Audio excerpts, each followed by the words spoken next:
మహాలక్ష్మిని బలవంతంగా తీసుకువెళ్తున్న ఆదిని అరెస్టు చేయించిన చక్రి. అసలు ఇదంతా ఎలా జరిగిందనేది వీడియోని స్కిప్ చేయకుండా చివరి వరకు చూడండి. పొదరిల్లు రేపటి ఎపిసోడ్స్లో ఏం జరగబోతుందో ముందుగా తెలుసుకోవాలి అనుకుంటే వీడియోని లైక్ చేసి ఛానల్ని సబ్స్క్రైబ్ చేసుకొని పక్కనే ఉన్న బెల్ సింబల్లో ఆల్ పై క్లిక్ చేయండి. మహాలక్ష్మి చక్రి ఒకటవ్వాలని మీరు కూడా కోరుకుంటే కామెంట్లో ఎస్ అని టైప్ చేయండి. మొత్తం మీద చూసుకున్నట్లయితే గనక వీళ్ళు వాళ్ళు ఒకే రిసార్ట్కి రావడం, అలాగే వీళ్ళు వాళ్ళు థ్రెడ్ లాగే గేమ్ ఆడేసరికి ఇంకా ఆ గేమ్లో ప్రతాప్ వాళ్ళే ఓడిపోతారు. ఓడిపోయేసరికి అక్కడి నుంచి వెళ్ళిపోవాలి అన్న కండిషన్ పెట్టడంతో చాలా కోపంగా మేము వాళ్ళని ఇక్కడి నుంచి పంపించాలని ప్రయత్నిస్తే వాళ్ళే మమ్మల్ని ఇక్కడి నుంచి పంపిస్తున్నారే అనుకుంటూ ఈలోపు ఫోన్ వస్తే ఆదికి ఫోన్ మాట్లాడుతూ ఉంటాడు. వెనక నుంచి తన కూతురు అంటే ఆది కూతురు సిరి అక్కడ నిలబడేసరికి మహాలక్ష్మి వచ్చి సిరితో మాట్లాడాలి అని అనుకుంటుంది. అనుకోవడంతో వెంటనే సిరిని రమ్మనేసరికి ఆది అక్కడ ఉండడంతో చూసుకుని సర్లే వీడితో ఎందుకు గొడవ అని వెళ్ళిపోతుంది మహాలక్ష్మి. కానీ వీళ్ళిద్దరి సంభాషణని చూసిన కన్నా ఆ పిల్లని తీసుకుని ఆ సిరి పాపని తీసుకుని ఎత్తుకుని వెళ్తాడు. ఎత్తుకుని వెళ్ళేసరికి వెనక్కి తిరిగి చూడడంతో ఆదికి పాప కనిపించదు. ఈ లోపు సీసీ ఫుటేజ్ చెక్ చేయడంతో కన్నాయే ఎత్తుకుని వెళ్ళాడన్న విషయం తెలుసుకుని కన్నాని కొట్టడానికి సిద్ధపడిపోతాడు ప్రతాప్ కొట్టడానికి సిద్ధపడిపోయేసరికి వెంటనే మహాలక్ష్మి వచ్చి అడ్డుగా నిలబడిపోతుంది. కన్నా మీద చేయి పడితే మాత్రం నేను చెంప పగలగొడతాను అంటూ మాట్లాడడంతో ఒక్కసారిగా అందరి ముందు షాక్ అయిపోతారు. ఏంటి వాడిని కొడితే నువ్వు నా చెంప పగలగొడతావా అనగానే వాడు ఏం తప్పు చేశాడని కొడతారు? వాడు సిరిని ఎత్తుకుని వెళ్ళిపోయాడు. సిరిని ఎత్తుకుని వెళ్ళిపోలేదు. సిరి నా దగ్గరికి వచ్చింది. నా దగ్గరే రూమ్లో నిద్రపోతుంది. మీకు ఆ విషయం తెలియక వాడే ఎత్తుకుని వెళ్ళాడని ఎలా మాట్లాడతారు? అయినా దొంగతనాలు అలాంటి పనులు చేసే వాళ్ళలా కనిపిస్తున్నారా ఏంటి? నోటుకొచ్చినట్టల్లా మాట్లాడడం, నోటుకొచ్చినట్టల్లా ఎదుటి వాళ్ళ మీదని దూషించడం, ఒక రౌడీలా ప్రవర్తించడం మీ కొడుకు అలవాటు. మీరు కూడా అలవాటు చేసుకున్నారా అంటూ మహాలక్ష్మి మాట్లాడేసరికి ఏం మాట్లాడుతున్నావు మహా అని చెప్పాను. కానీ ఎవరు ఎలాంటి వాళ్ళో తెలిసింది, ఎవరు ఏం చేస్తున్నారో కూడా తెలుస్తుంది. అన్నీ ఇలాగే మాట్లాడుతూ ఉంటే ఇలాగే గొడవలు ఏదో ఒకటి వస్తూ ఉంటాయి. అయినా ఎవరు ఏ తప్పు చేయకుండా మీరు ఎందుకు ఉత్తిపున్నానంటారు? ఒరే కన్నా వెళ్ళి సిరి పాపని తీసుకురాను. కానీ సిరి కాస్త పడుకుని ఉండడంతో భుజం మీద వేసుకుని వస్తాడు. కన్నా దగ్గర నుంచి హారిక తీసుకుంటుంది. తెలిసి తెలియకుండా మాట్లాడకూడదు. ఒక్కొక్కసారి మనం చూసేవి కూడా తప్పుగానే మారిపోతాయి. అది గుర్తుపెట్టుకోండి. మనం చూసేవన్నీ కూడా నిజాలు కాదు అని ఇంకా ఇండైరెక్ట్గా వాళ్ళని తిట్టి అక్కడి నుంచి అందరూ లోపలికి వెళ్ళిపోతారు. ఇంకా మహాలక్ష్మి వాళ్ళు మాత్రం గదిలో కూర్చుని బాధపడుతూ ఉంటుంది. ఇంకా వీళ్ళైతే ఏంటి నాన్న ఏంటిదంతా, ఇది ఎందుకు ఇలా రెచ్చిపోయి మాట్లాడుతుంది? వాళ్ళకే సపోర్ట్ చేస్తుంది తప్ప మనకు ఎలాంటి సపోర్ట్ చేయడం లేదేంటి? ఏంటి నాన్న దీని పరిస్థితి ఏంటి అనగానే అదే నాకు అర్థం కావట్లేదురా. ఎందుకు మహా ఇలా పూర్తిగా మారిపోయిందో తెలియడం లేదు. మహాని పూర్తిగా వాళ్ళే మార్చేసినట్టున్నారు. ఎట్టి పరిస్థితుల్లోనూ మహాను వదలకూడదు అని చెప్పి ఇంకా ప్రతాప్ అంటాడు. అనగానే సరే నాన్న అది ఏం చేయాలో నేను చూసుకుంటానని అక్కడి నుంచి వాళ్ళని అందరినీ కూడా పంపించేసి మహాలక్ష్మిని తను బలవంతంగా తీసుకొచ్చేయాలి అన్న ఉద్దేశంతో ఇంకా రౌడీల్ని ఫోన్ చేస్తాడు. రౌడీలకి ఫోన్ చేసేసరికి ఏంటన్నా అనగానే మీతో పని పడింది, పలానా రిసార్ట్ దగ్గరికి వ్యాన్ వేసుకుని వచ్చేయండి అనగానే సరే అన్న పదండ్రా. ఆది అన్న ఫోన్ చేశాడు, అర్జెంటుగా అక్కడికి వెళ్ళాలి అని రౌడీలందరూ కూడా కారు బయట పెట్టుకుని రౌడీలందరూ కారులో వెయిట్ చేస్తూ రిసార్ట్ బయటే మేము వెయిట్ చేస్తున్నామన్నా అనగానే నేను ఒక 10 నిమిషాల్లో వస్తాను, రావడంతో కారు స్టార్ట్ చేయాలి అని చెప్పనేసరికి సరే అన్నాని ఇంకా అక్కడే కాచుకుని కూర్చుని ఉంటాడు. కాచుకుని కూర్చునేసరికి మహాలక్ష్మి ఒకటి ఒక రూమ్లో ఉంది కదా, వీళ్ళతో పాటు కలిసి లేదు కదా. సో మహాలక్ష్మి గదిలో ఉండగా ఈలోపు వెయిటర్కి కాఫీ చెప్పడంతో కాఫీ తీసుకుని వస్తాడు. కాఫీ తీసుకుని రావడంతో వెయిటర్ని కాఫీ ఇచ్చేసి వెళ్ళు అనగానే సార్ కాఫీ ఆవిడకి ఇవ్వాలి, మీరు తీసుకుంటున్నారేంటి? వెళ్ళు, తను ఎవరో కాదు నా చెల్లెలు, నేను చూసుకుంటాను, ముందు నువ్వు ఇక్కడి నుంచి వెళ్ళు అని వెయిటర్ని తిడతాడు. తిట్టడంతో వెయిటర్ అక్కడి నుంచి వెళ్ళిపోతాడు. ఇంకా కాఫీ పట్టుకుని నిలబడతాడు. తలుపుకు కొట్టడంతో ఎవరు అనగానే గొంతు మార్చి నేను మేడం కాఫీ తీసుకొచ్చాను అనగానే అవునా సరే లోపలికి రా అని డోరు ముందు ఎలా మాట్లాడిందో సేమ్ అలానే డోరు తీసి ఉంది రా అనగానే డోర్ తీసే ఉంది కదా అని లోపలికి వచ్చేస్తాడు. వచ్చేసేసరికి నువ్వెందుకు వచ్చావు అనగానే నిన్ను తీసుకువెళ్ళడానికి వచ్చాను. నువ్వు వాళ్ళతో కలిసి అలగా జనంలా మారిపోతున్నావు. నిన్ను ఈ పరిస్థితుల్లో నాన్న చూసి తట్టుకోలేకపోతున్నారు. నాన్న వాళ్ళకి సపోర్ట్ ఇవ్వకుండా నువ్వు వాడికి సపోర్ట్ ఇవ్వడం నాన్న భరించలేకపోతున్నారు. అందుకే బలవంతంగా నిన్ను తీసుకురమ్మని చెప్పారు అని చెప్తాడు. చెప్పేసేసరికి నాన్న ఎప్పటికీ అలా చేయరు, అలా మాట్లాడరు అనగానే ఎందుకు మాట్లాడరు? నీ ప్రవర్తన అన్నీ చూసాక నాన్నకు కూడా విసుగొచ్చింది. కావాలని నిన్ను అక్కడికి నాన్న తీసుకొచ్చామని చెప్పారు.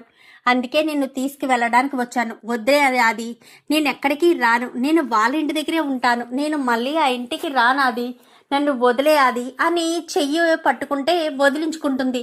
ఇదంతా కూడా ఆ గదిలోనే జరుగుతూ ఉంటుంది. వదులు దయచేసి వదులాది ప్లీజ్, అది నేను ఎక్కడికి రానాది అంటూ ఇంకా మహాలక్ష్మి గింజుకుంటూ ఉంటుంది.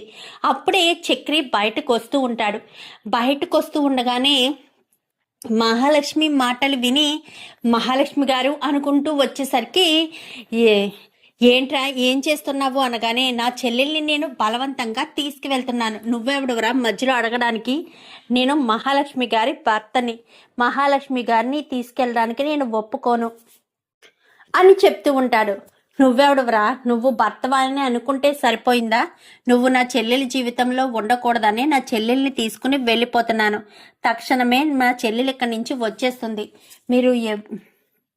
నువ్వు ఏం చేసుకుంటావో చేసుకో, రామహా అంటూ ఇంకా చాలా లాక్కును వెళ్ళబోయేసరికి ఎంతగానో ఆపడానికి ప్రయత్నం చేస్తాడు. ఈ లోపు వీళ్ళని పిలుద్దామంటే కన్నా కేశవ వీళ్ళందరూ గదిలో ఉండిపోతారు.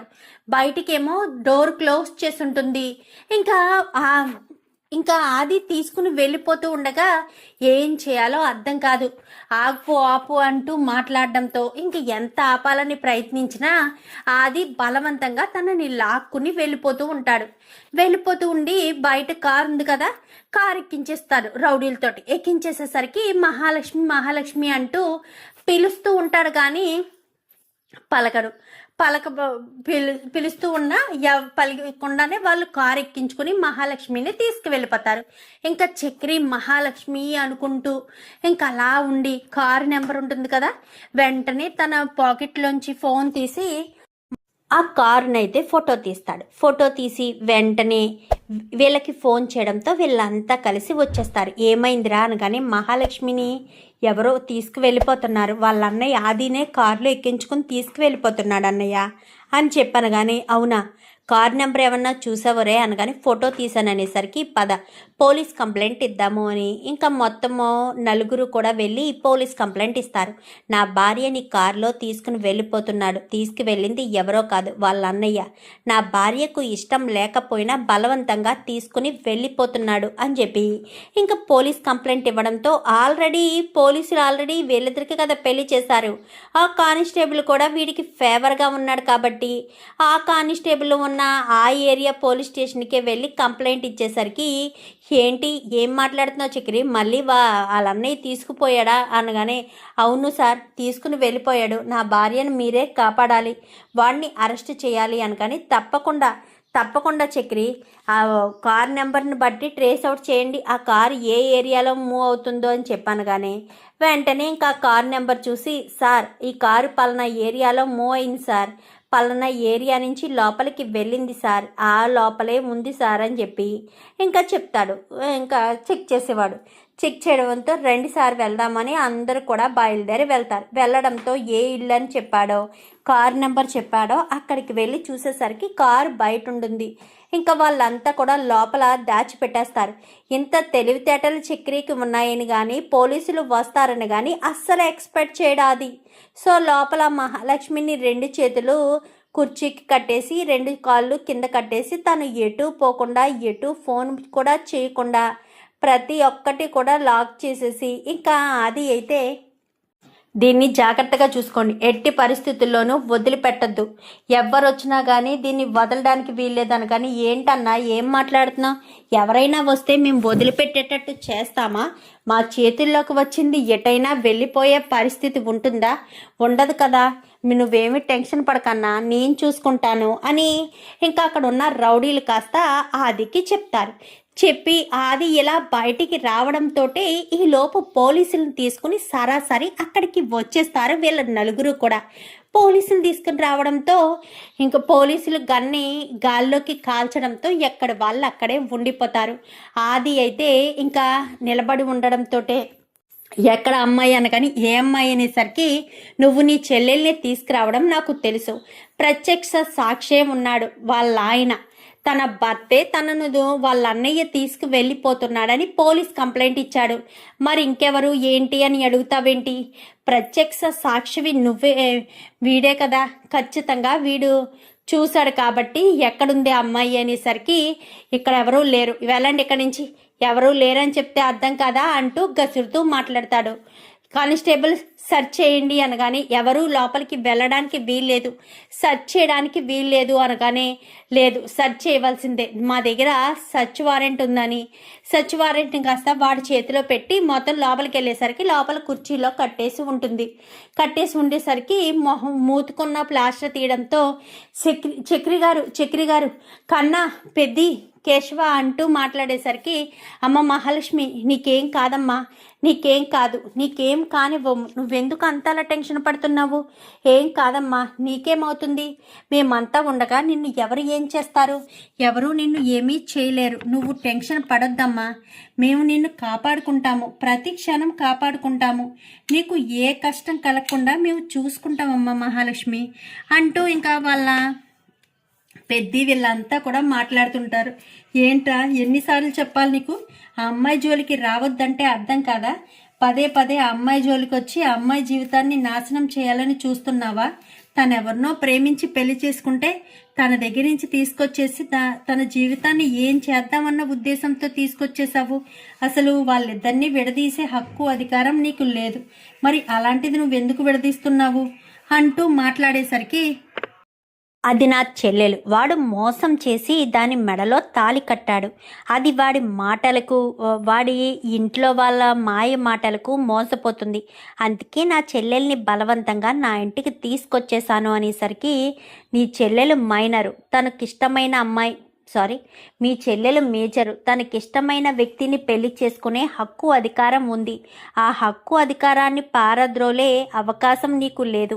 అయినా తను చక్రి భార్యను నువ్వు బలవంతంగా తీసుకొస్తే నీ మీద కేసు పెట్టడానికి అవకాశం ఉంది. ఆల్రెడీ చక్రి నీ మీద కేసు పెట్టాడు, నిన్ను అరెస్ట్ చేసి నీ నుంచి మహాలక్ష్మిని కాపాడడం కోసమే నేను వచ్చాను అని చెప్పి కానిస్టేబుల్ మొత్తం ఇన్స్పెక్టర్ అందరూ చెప్పేసరికి ఏంటి నన్ను అరెస్ట్ చేస్తారనగానే ఒక ఆడపిల్లనికి తనకు ఇష్టం లేకుండా బలవంతంగా తీసుకురావడమే కాదు, మేమందరం చూస్తుండగానే తన చేతులు కాళ్ళు నువ్వు కట్టేసి ఉంటే వాటి నుంచి అమ్మాయిని విడిపించాము అంటే తను నీ చెల్లెలు అని తెలిసో తెలీదో అన్న విషయం పక్కన పెట్టి తనను నువ్వు కిడ్నాప్ చేసావు, కిడ్నాప్ చేసిన వాడిని ఎవరిని వదిలిపెట్టరు, అందుకే నిన్ను అరెస్ట్ చేస్తున్నానంటూ ఇంకా ఎస్ఐ అరెస్ట్ చేసి తీసుకువెళ్ళిపోతూ ఉంటే చాలా థ్యాంక్స్ రానగానే అమ్మాయిని జాగ్రత్తగా చూసుకోరా అని చెప్పి అతను కాస్త వెళ్ళిపోతాడు.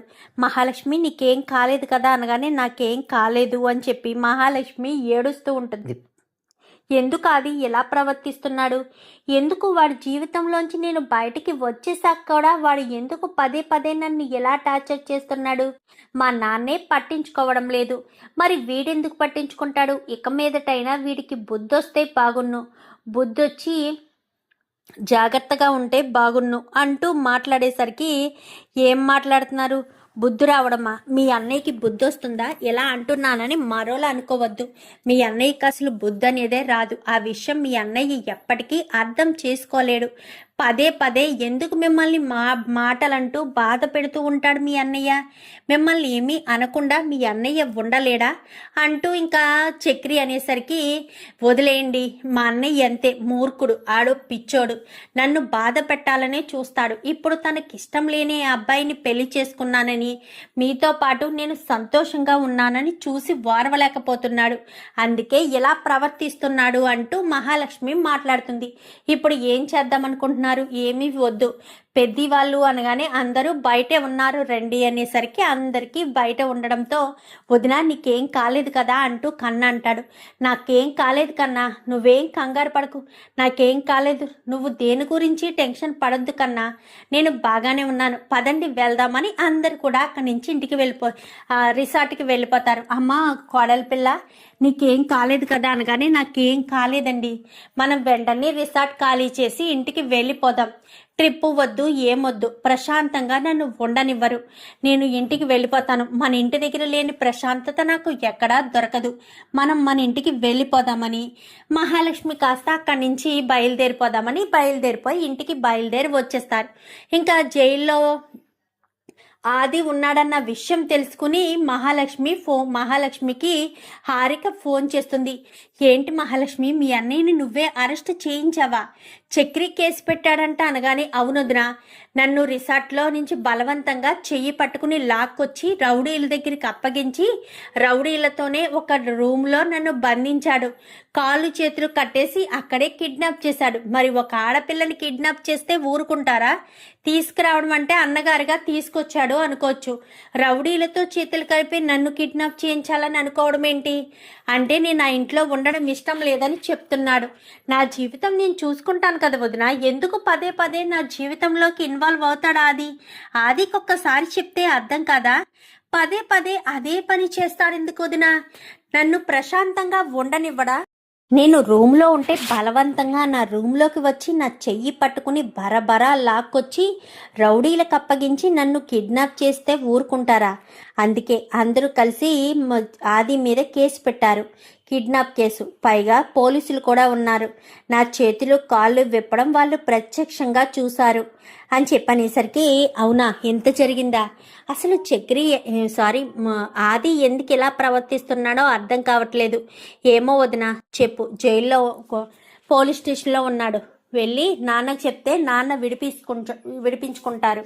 నువ్వు కేసు విత్డ్రా చేసుకోవా మహా? కేసు పెట్టింది నేను కాదు వదిన, చక్రియే కేసు పెట్టాడు.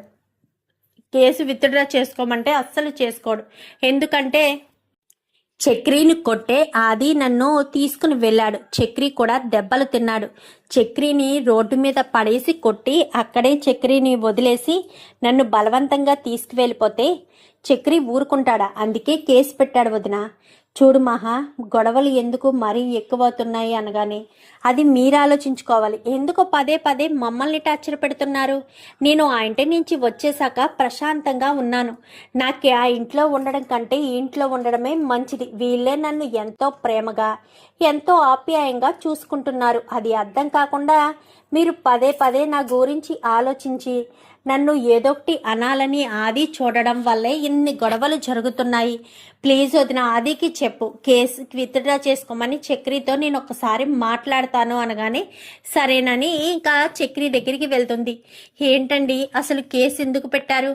కేసు విత్డ్రా చేసుకోండి, దయచేసి అర్థం చేసుకోండి అనగానే, కేసు విత్డ్రా చేసుకో చక్రి అనగానే, ఎందుకు చేసుకోవాలి మహాలక్ష్మి గారు? పదే పదే మిమ్మల్ని ఇంతలా ఇబ్బంది పెడుతూ నన్ను అంతలా కొట్టి మిమ్మల్ని బలవంతంగా తీసుకువెళ్ళవలసిన అవసరం ఏముంది? మీకు ఇష్టం లేని పెళ్లి చేసి మీ జీవితాన్ని నాశనం చేయాలని మీ అన్నయ్య ఎందుకు పదే పదే అంత ఆరాటపడుతున్నాడు? మీకు ఆ పెళ్ళంటే ఇష్టం లేదని, ఆ ఇంటికి వెళ్ళడం ఇష్టం లేదనే కదా మీరు ఆ ఇంటి నుంచి బయటికి వచ్చారు. అయినా సరే ఎందుకు అంతలా ఆరాటపడుతున్నాడు? కొన్ని రోజులు జైల్లో ఉండనివ్వండి, అప్పుడే తెలుస్తుంది మీ అన్నయ్యకి అని చెప్పి ఇంకా చక్రి అనగానే, లేదులే, మహాలక్ష్మి బాధపడుతుంది, వెళ్ళి కేసు విత్డ్రా చేసుకో చక్రి అనగానే, ఏంటన్నయ్య నువ్వు మంచిగా ఉన్నా వాళ్ళు మంచిగా ఉండరు, వాళ్ళు ఎప్పుడోకప్పుడు ఏదో ఒకటి అంటూనే ఉంటారు. ఇప్పుడు ఆది ఇలా మాట్లాడుతున్నాడు, ఎంత బలవంతంగా వచ్చి తీసుకెళ్లాడో తెలుసా? సమయానికి నేను వెళ్ళాను కాబట్టి మహాలక్ష్మి గారిని తీసుకువెళ్తున్నాడు అన్న విషయం తెలుసుకున్నాను. లేదంటే ఆ సమయంలో నేను బయటికి రాకపోయి ఉంటే మహాలక్ష్మి గారు కనిపించట్లేదని మనం ఎంత బాధపడేవాళ్ళం. ఎటు వెళ్ళిపోయారు, ఏమైపోయారు అని మనం ఎంతో కంగారు పడేవాళ్ళం కదా. ఆయన సొంత అన్నయ్య ఉండి ఆ రకంగా చేయడం ఏంటి? అసలు అతను సొంత అన్నయ్యేనా అని చెప్పాను గానీ వాడంతే చిన్నప్పటి నుంచి అలా మూర్ఖత్వంగానే ఉన్నాడు. నేనంటే వాడికి అస్సలు ఇష్టం ఉండదు. ఎందుకంటే మా నాన్న ప్రతి విషయంలో నాకే ఎక్కువ ఇంపార్టెన్స్ ఇచ్చేవారు. అది ఎలా అంటే ఆయన ఇష్టాలని నా మీద రుద్దేవారు. ప్రతిసారి కూడా ఆయన ఇష్టాలను నా మీద రుద్దుతూ ఉంటే సర్లే ఇప్పుడు కాకపోతే తర్వాత అయినా సరే మా నాన్న అర్థం చేసుకుంటారు. నేను నా చదువు విషయంలో ఆయనకి ఇష్టం వచ్చినట్టు చేసిన నా పెళ్లి విషయంలో అయినా సరే నా ఇష్టపూర్వకంగా జరుగుతుంది అనుకున్నాను. వాడేమో నన్ను బానిసలా చూడాలని వాడనుకుంటుంటే వాడికి ఇచ్చి పెళ్లి చేయాలని వాళ్ళు అనుకుంటున్నారు. ఇష్టం లేదని నేను ఇలా వచ్చేసినా వాళ్ళు వదిలేటట్టు కనిపించట్లేదు అని ఎంతగానో మహాలక్ష్మి బాధపడుతూ ఉంటుంది. సరే మీరు బాధపడుతున్నారు కదా, ఇప్పుడు మీ అన్నయ్యని విడిపించాలా అవసరమా అని చెప్పనేసరికి ప్లీజ్ నా మొహం చూసి ఒక్కసారికి మా అన్నయ్యని వదిలేసేయండి, మళ్ళీ మీ జోలికొస్తే అప్పుడు చెయ్యండి అనగానే మా నాన్నను కత్తితో పొడిచినప్పుడే మీ అన్నయ్యను వదిలిపెట్టకూడదు అనుకున్నాం. కానీ మీరు బాధపడుతున్నారు అన్న ఒకే ఒక్క కారణం చేత అప్పుడు మీ అన్నయ్యని వదిలిపెట్టేశాము. ఇప్పుడు వదిలేమంటున్నారు, మీ జోలికొస్తే చూస్తూ ఊరుకోవాలా అని కేశవ అంటాడు. చూడు కేశవ, గొడవలు పెంచుకుంటూ పోతే పెరిగిపోతూ ఉంటాయి.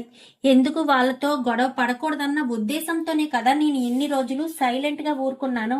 ఇప్పుడు మళ్ళీ అదే గొడవలు స్టార్ట్ అవుతూ ఉంటే చాలా కష్టంగా ఉంటుంది. దయచేసి వదిలేసేయండి, ఈ గొడవలు ఇంతటితో ముగిసిపోతే బాగుంటుంది అని చెప్పి ఇంకా మహాలక్ష్మి చెప్పడంతో సరే ఇప్పుడు ఏంటి, కేసు విత్డ్రా చేసుకోవాలి అంతే కదా. కేసు విత్డ్రా చేసుకున్న తర్వాత మళ్ళీ మీ జోలికి రాడు అని మీరు గ్యారంటీ ఇస్తాను అంటే ఖచ్చితంగా కేసు విత్డ్రా చేసుకుంటాను. లేదు పదే పదే మళ్ళీ మీ జోలికి ఇలాగే వచ్చి మిమ్మల్ని ఇలానే ఇబ్బంది పెడతాడు అని మీరు అనుకుంటే మాత్రం నేను చూడను. నేను కేసు విత్డ్రా చేసుకోవడం అంటూ జరగదు అని చెప్పి ఇంకా చక్రి అంటాడు. ఒరే చక్రి, వదిలేసే, ఒక్కసారికి వదిలేసే. మహాలక్ష్మి బాధపడుతుంది. పైగా వాళ్ళ వదిన కూడా ఫోన్ చేసి అడిగిందంట, కేసు విత్డ్రా చేసుకోమను, మళ్ళీ ఆది మీ జోలికి రాకుండా నేను మాట్లాడతాను ఆదితోటి అని చెప్పిందంట. ఆవిడ మాటను ఎందుకు బాధ పెట్టాలి? పైగా మహాలక్ష్మికి ఎప్పుడు కూడా తోడుగా ఉండేది ఆవిడ మనసును బాధ పెట్టడం అంత మంచిది కాదు. కేసు విత్డ్రా చేసుకోనగానే సరే అని ఇంకా మహాలక్ష్మి ఇటు చక్రి ఇద్దరు కూడా పోలీస్ స్టేషన్కి వెళ్తారు. ఏంటి మళ్ళీ వచ్చారు అనగానే కేసు విత్డ్రా చేసుకోవడానికి అనేసరికి కేసులు మీరే పెట్టి మీరే విత్డ్రా చేసుకుంటారా ఏంటి? లేదు, తను వాళ్ళ అన్నయ్య కదా బాధపడుతుంది. అన్నయ్య గురించి మనం ఆలోచించకపోతే నా మీద మనసు విరిగిపోతుంది కదా, ఆ ఉద్దేశంతోనే వచ్చాను. ఇది నిజమే చక్రి. సరే అతనికి ఒక గట్టి వార్నింగ్ ఇచ్చి అప్పుడు వదులుతాము అనగానే సరే మీ ఇష్టం, కేసు అయితే విత్డ్రా చేస్తాను, తర్వాత మీరు వార్నింగే ఇస్తారో ఏం చేస్తారో మీ ఇష్టం వచ్చినట్టు చెయ్యండి అని ఇంకా చక్రి చెప్పడంతో సరే అని కేసు విత్డ్రా చేసుకుంటున్నట్టుగా సంతకం పెడతాడు. ఇప్పుడు మీకు సంతోషంగానే ఉందా అనగానే ఏం సంతోషంగా ఉండడమో ఏంటో, ప్రతిసారి గొడవలేంటో నాకు అర్థం కావట్లేదు. నా జీవితాన్ని నేను చూసుకుని బయటికి వచ్చేసిన తర్వాత కూడా వాళ్ళు ఎందుకు నా జీవితం వెంట నా వెంట పడుతున్నారో అర్థం కాని పరిస్థితిలో ఉన్నాను చక్రి గారు అంటూ ఇంకా ఎంతగానో మహాలక్ష్మి బాధపడుతుంది. బాధపడకండి మహాలక్ష్మి గారు, మీరు అలా బాధపడుతూ ఉంటే నేను చూడలేను అని చెప్పి ఇంకా చక్రి అయితే మహాలక్ష్మితో చాలా ప్రేమగా మాట్లాడుతూ ఉంటాడు. ఇంకా అలా మాట్లాడుతూ ఉండేసరికి సరేనని మహాలక్ష్మిని ఓదారుస్తాడు. ఇంకా మహాలక్ష్మి, ఎందుకు నాకు ఇన్ని పరీక్షలు ఎదురవుతున్నాయి, నేను ఏం చేసి ముందుకు సాగాలి అనుకున్నానో, ఎందుకు బయటకు వచ్చానో నాకే తెలియడం లేదు. మా వాళ్ళేమో నన్ను ఎప్పటికప్పుడు వెంటాడుతూ ఉన్నారు. నాకు ఇన్ని పరీక్షలా, ఇన్ని కష్టాలా, ఇన్ని ప్రాబ్లమ్సా అని మహాలక్ష్మి మాత్రం చాలా బాధపడుతూ ఉంటుంది. మరి మహాలక్ష్మిలో చక్రి మీద ప్రేమ కలుగుతుందా? ఎప్పటికైనా మహాలక్ష్మి చక్రి ఇద్దరు ఒకటవుతారా? ఆది వాళ్ళు ఇంకా తన జీవితం ఏదో తను గడుపుతుంది అని ఆది పూర్తిగా వదిలేస్తాడా? చూద్దాం మరి రాబోయే ఎపిసోడ్స్లో ఇలాగే జరగాలని, మహాలక్ష్మి చక్రికి దగ్గర అవ్వాలని, ఆది విషయంలో చేసిన తప్పు ఆదిని అరెస్ట్ చేసి మళ్ళీ మహాలక్ష్మి జోలికి రాకూడదని ఆదికి గట్టి వార్నింగ్ ఇవ్వాలని మీరు కూడా కోరుకుంటే వీడియోని వస్తే లైక్ చేసి ఛానల్ని సబ్స్క్రైబ్ చేసుకుని పక్కనే ఉన్న బెల్ సింబల్లో ఆల్ పై క్లిక్ చేయండి. ఇలా చేయడం వల్ల మేము పెట్టే ప్రతి వీడియో నోటిఫికేషన్ రూపంలో ముందుగా చూడగలుగుతారు. Thank you for watching.